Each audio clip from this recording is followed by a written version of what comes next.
Assalamualaikum warahmatullahi wabarakatuh. Nama saya Dewi Munawaroh dengan nomor NIM 931206919 dari kelas Kewirausahaan C dan kelompok 6. Nah, di sini saya akan menjelaskan sedikit tentang konsep pengelolaan usaha dan strategi memenangkan kompetisi usaha. Nah, poin yang akan dibahas adalah mengenai bagaimana konsep strategi kewirausahaan, strategi pembangunan usaha, teknik dan strategi pemasaran, serta teknik pengembangan usaha.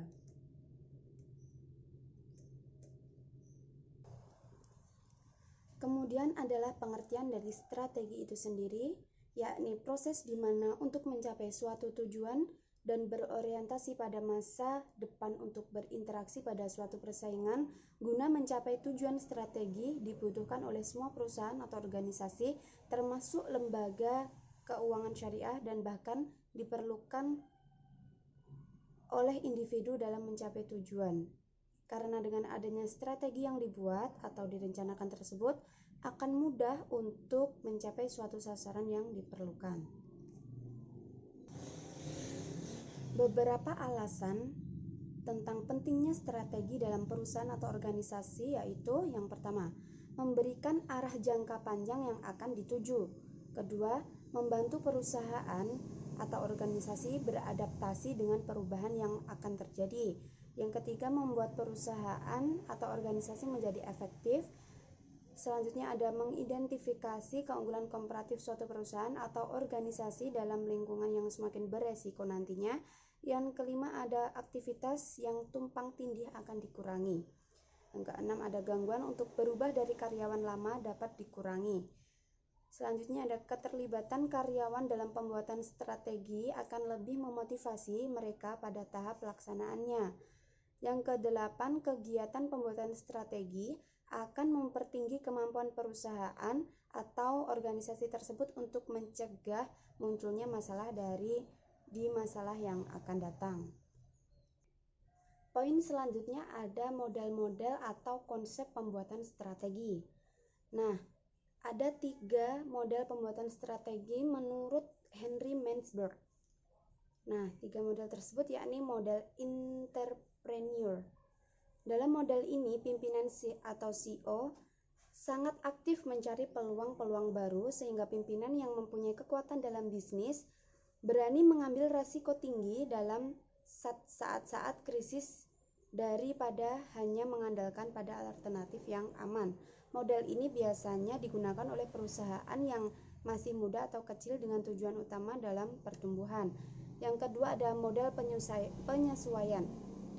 Model ini dicirikan oleh pembuatan strategi sebagai reaksi timbulnya suatu masalah, sehingga pembuatan strategi harus fleksibel dan mudah beradaptasi pada lingkungan yang dinamis dan kelompok. Yang ketiga ada model perencanaan.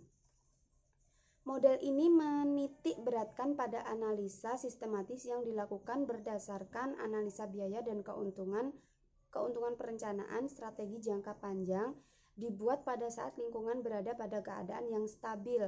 Tujuan perusahaan menganut model tersebut adalah efisiensi pertumbuhan. Selanjutnya ada strategi pengembangan usaha. Nah, jika ditinjau dari pengembangannya, maka dibagi menjadi beberapa strategi. Yang pertama, mengembangkan bisnis dengan mengembangkan pasarnya. Di sini jadi mengembangkan pasar dari sisi produknya ya. Kemudian mengembangkan pasar dari sistem penjualannya. Nah, di sini dapat mengembangkan sistem distribusi penjualan ke dalam, artinya penjualan itu dikembangkan sendiri atau bisnis kerjasama dengan orang lain. Yang kedua, mengembangkan sistem jaringan pemasaran dengan pihak lain, seperti membuat jaringan pemasaran secara berjenjang, menyusun, merencanakan sistem franchising dengan menjual jaringan, standar operasional, merek produk dan nama perusahaan, popularitas dan lain-lain. Atau dengan lewat subkontraktor sebagian dari seluruh proses pemasaran, serta kerjasama operasional atau untuk bagian dari kegiatan pemasaran. Nah, ketiga ada mengembangkan pasar dengan cara menggabungkan bisnis yang lain dalam satu industri. Di sini ada mengambil alih bisnis, diambil bisnis semuanya diambil alih dan menggabungkan dua badan usaha atau lebih. Selanjutnya, mengembangkan pasar dengan strategi integrasi atau penyatuan. Ada dua jenis strategi penyatuan, yakni secara vertikal dan horizontal. Yang secara vertikal dengan cara membeli perusahaan ke dalam atau pemasok konsultan produsen itu, atau membeli perusahaan keluar arah konsumen seperti distributor, agen, outlet, begitu. Yang kedua ada pengembangan pasar dengan cara sinergisme. Melakukan pengembangan pasar dengan cara ini mengadakan perjanjian terlebih dahulu atau kerjasama antara dua perusahaan yang berbeda pasar dengan tujuan swap market atau tukar pasar dan memperkuat satu sama lainnya. Selanjutnya ada strategi mengembangkan bisnis dengan cara kerjasama untuk mencapai puncak. Strategi yang digunakan oleh pebisnis ini yakni membeli bisnis di luar industrinya, menemukan bisnis baru dan memasukinya, serta melakukan aliansi strategi atau usaha patungan. Jenis strategi aliansi ini ada strategi jaringan laba-laba seperti yang ada di kantor besar. Terus ada strategi berjalan bersama berpisah. Beberapa perusahaan setuju untuk melakukan usaha patungan untuk proyek tertentu saja. Setelah proyek selesai, berpisah kembali seperti sedia kala. Yang ketiga, strategi aliansi secara berurutan atau peningkatan aliansi. Kemudian melakukan sinergisme kerjasama saling menguatkan. Jenis-jenis bisnis ini adalah dari sinergisme penjualan, investasi, operasional, dan manajemen. Yang keempat ada mengembangkan bisnis yang stabil.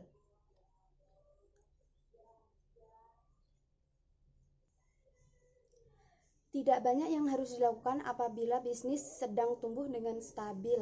Namun, dana yang ada di pertumbuhan laba bisa digunakan untuk keperluan sebagai berikut.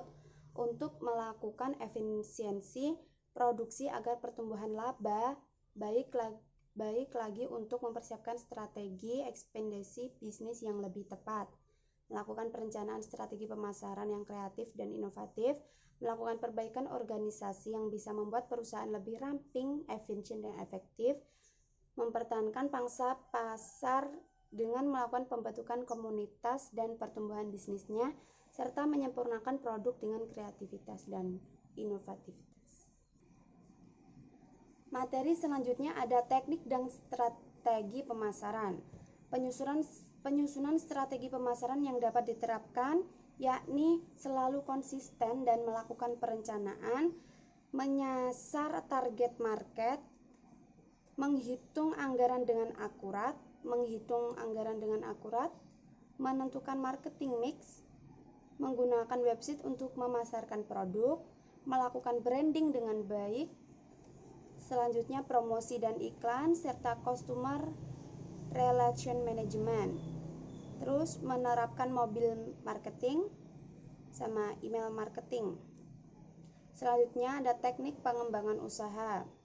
Pengembangan usaha dapat dilakukan dengan beberapa cara, yakni perluasan skala usaha beberapa secara umum yang digunakan untuk memperluas skala usaha.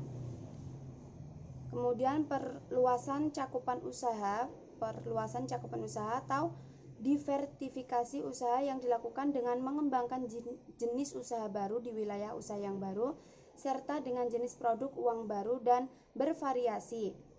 Selanjutnya, perluasan dengan kerjasama, penggabungan, dan ekspansi baru ada beberapa jenis perluasan.